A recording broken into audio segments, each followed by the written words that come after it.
Okay, very good. You can go. Hello, everybody. So first, thank you very much for giving me the opportunity to talk about my research. So my name is Romain. I did my PhD at the University of Brussels under the supervision of Glenn Barnish, where I worked on the various extensions of the BMS group. I'm currently a postdoc at TU Vienna in the group of Daniel Grumiller. And my research interests lie between asymptotic symmetries, celestial holography, and leaky boundary conditions in gravity.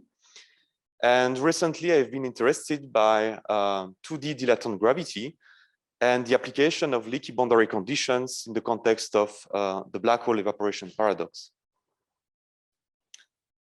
So let me tell you a bit more about these research interests. First, we have developed in collaboration with Adrien Fiorucci, who will present a poster at this conference, and Geoffrey Compère, who is professor at the University of Brussels, a formalism that allows to treat leaky boundary conditions in gravity.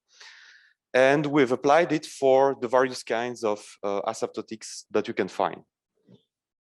So for asymptotically flat spacetime here, you are forced to allow some gravitational waves to go through the space-time boundary if you want to allow radiative space-time into your analysis.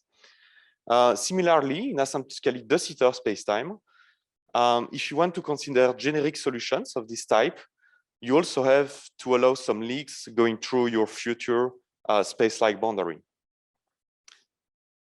And finally, for the case of asymptotically ADS spacetime, this is a bit less standard because in holography, usually you are considering some Dirichlet boundary conditions where the radiation is bouncing on the boundary. But here, motivated by various subjects like the black hole evaporation paradox, where it's useful to allow the radiation to escape the spacetime so that the black hole can actually evaporate, then we also consider these leaky boundary conditions in this context. So let me now focus on the case of asymptotically flat spacetime. What you can show in this case is that the asymptotic symmetry group that preserve the structure of your spacetime is given by BMS.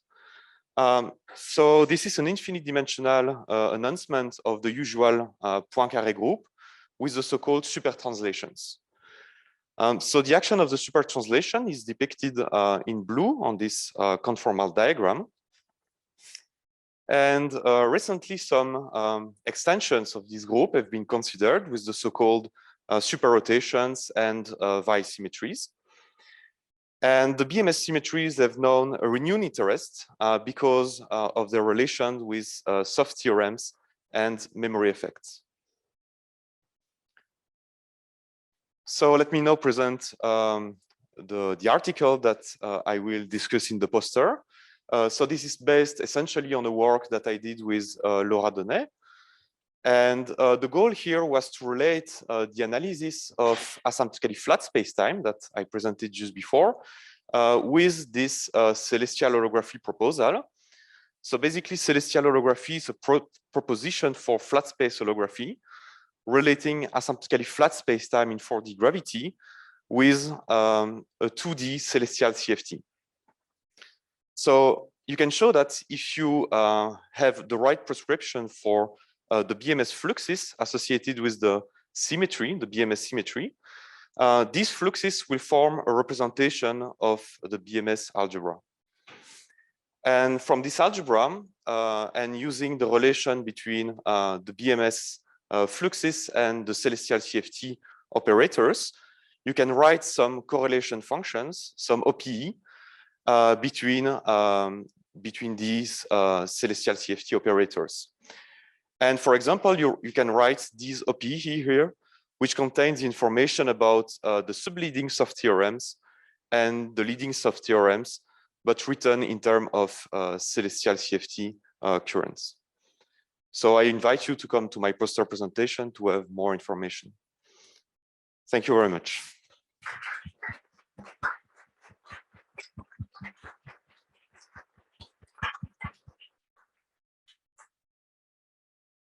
Any questions? Yes, I can come there. if I sprint.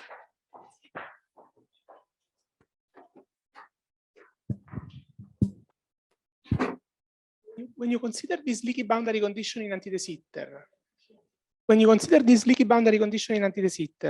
Yes. the perspective of holography, will you get, so what type of operators will you get on the boundary?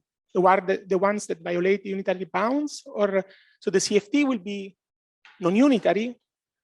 And if it is non-unitary, what would tell you that the bulk time evolution is unitary? Yes, so precisely. So basically, when you allow some leaks in ADS, the space-time will not be globally hyperbolic because of these leaks. So we expect that the dual theory will be non-unitary. And basically, you can understand that because the fluctuation of the boundary metric that we allow to have these fluxes can be interpreted in terms of sources added to the dynamics of your system, which basically creates this non-unitary picture. But still, ADS gravity is unitary. So there should be some way of formulating unitarity in anti-de Sitter. But once you allow some fluxes, you lose the global hyperbolicity of the space-time. Because you cannot basically, if you prescribe some data here on the Cauchy slice, and if you allow some ingoing or outgoing flux through the space-time boundary, then you will never be able to predict what will happen here just by this data here.